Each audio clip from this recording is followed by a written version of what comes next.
সাহিত্য সংস্কৃতি কেন্দ্রের পদক ও সম্মাননা প্রদান 2019। রাষ্ট্রভাষা আন্দোলন ও বাংলা ভাষার বিজয় বাঙালি জাতির জন্য সবচেয়ে বড় অর্জন। বিগত 27 ফেব্রুয়ারি মঙ্গলবার আন্তর্জাতিক রাষ্ট্রভাষা দিবস ও 21শে ফেব্রুয়ারি উপলক্ষে বিশ্ব সাহিত্য কেন্দ্রে ঐতিহ্য সংসদ আয়োজিত সম্মাননা প্রদান এবং আলোচনা সভার আয়োজন করা হয়। 80 দশকের অন্যতম কবি মোশাররফ হোসেন খানের সভাপতিত্বে এবং সাংস্কৃতিক সংগঠক শাহাদাত টুটুল ও নাট্যকার মাহবুব মুকুলের সঞ্চালনায় এতে প্রধান অতিথি হিসেবে ছিলেন কিংবদন্তি ভাষা সৈনিক, বরেণ্য লেখক ও সাংবাদিক অধ্যাপক আব্দুল গফুর। গণপরিষদে ইংরেজি এবং উর্দু প্রচলন ছিল, তার সাথে দেশের অধিকাংশ লোকের মাতৃভাষা বাংলাতেও কথা বলবার অধিকার চেয়েছিলেন। সেই অধিকারটাকে প্রত্যাখ্যান করা হয়। তার প্রতিবাদে 1948 সালের 11ই মার্চ সারা পূর্ব পাকিস্তানে হরতাল পালিত হয়। অনুষ্ঠানে স্বাগত বক্তব্য রাখেন সাহিত্য সংস্কৃতি কেন্দ্রের সেক্রেটারি জাকিউল হক জাকি। একটা কথা সবসময় আমরা শুনতে পাই যে জীবিত অবস্থায় আমাদেরকে কেউ মূল্যায়ন করলো না। আমরা শুরু করছি ইনশাআল্লাহ, নবীনদের দিয়ে শুরু করব আস্তে আস্তে। গতবার যে নবীনদেরকে দিয়েছি, আজকে এ পর্যায়ে নাম ঘোষণা আসবে, পরিচালক ঘোষণা করবেন। প্রবীণেরও সমন্বয় ঘটেছে, মোটামুটি খুব প্রবীণ না হলেও মোটামুটি মধ্য অবস্থায় যারা আছেন তাদেরকে আমরা সম্মানিত করব ইনশাআল্লাহ। ঐতিহ্য সংসদের সভাপতি বিশিষ্ট কথা সাহিত্যিক মাহবুবুল হক বলেন, মাতৃভাষার মাধ্যমে আমাদের সবচেয়ে বড় কাজ যেটা ছিল সেটা ছিল যে আমাদের গন্তব্য, আমরা যে গন্তব্যে যাব, দু একজন আছেন এখানে, যে আমার বন্ধু এমদাদ আছে, বলবে যে মখরাজ আদায় করে পড়তে হবে, মাদ ছাড়া হবে না। বাংলায় তো মখরাজ আদায় হয় না, এখানে বাংলা ভাষা আমরা বলছি, কেউ যদি একজন ভালো করে থাকো যে আমরা ঠিকভাবে বাংলা ভাষা বলতে পারছি কিনা, বাংলা ভাষা তো মাদ আছে না। বাংলাদেশ কালচারাল একাডেমির চেয়ারম্যান শরীফ বাইজিদ মাহমুদ বলেন, শপথ নেওয়ার সময় হয়েছে যে বাংলা ভাষা বা রাষ্ট্রভাষা আন্দোলনের জন্য যে রক্ত ঝরালেন আমাদের ভাইয়েরা, আমাদের পূর্বের প্রজন্ম, আমরা সেই বাংলাকে কি সঠিকভাবে পরিচর্যা করতে পারছি? মনে হয় পারছি না অনেক ক্ষেত্রে।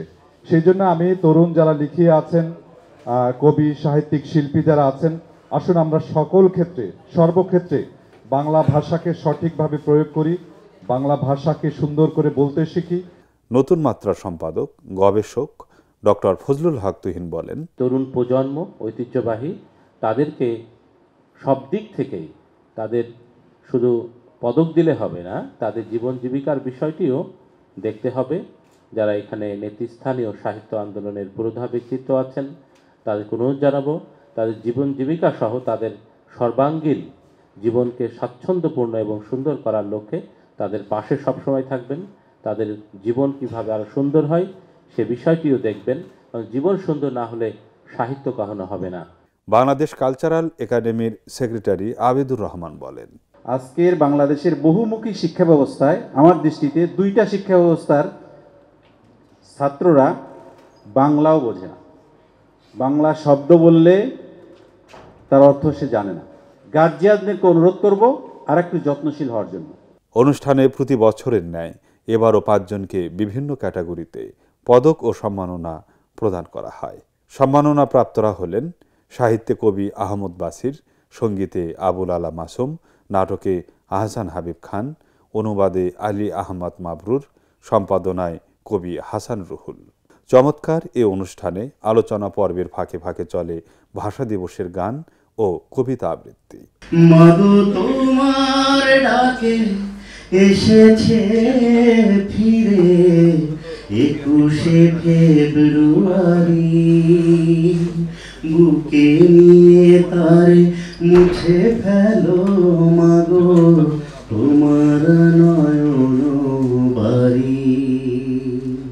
কবিতা চরের পাখি, পুরানো হাঁসের ডিম, গন্ধ ভরা ঘাস, ম্লান মুখ বউটির দড়ি ছেঁড়া হারানো বাছুর, গোপন চিঠির প্যাড়ে নীল খামে সাজানো অক্ষর, কবিতা তো মক্তবরে মেয়ে, চুল খোলা আয়েশা আক্তার। 21শে আমার যৌবন, আমার দেশের যৌবন, আমার শোণিত প্রবাহে একটি সুরের আবহ। অনুষ্ঠানটি শেষ হয় সভাপতির বক্তব্যের মাধ্যমে।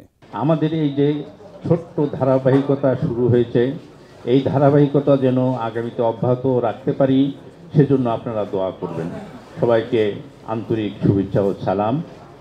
আসসালামু আলাইকুম ওয়া রাহমাতুল্লাহি ওয়া বারাকাতুহু।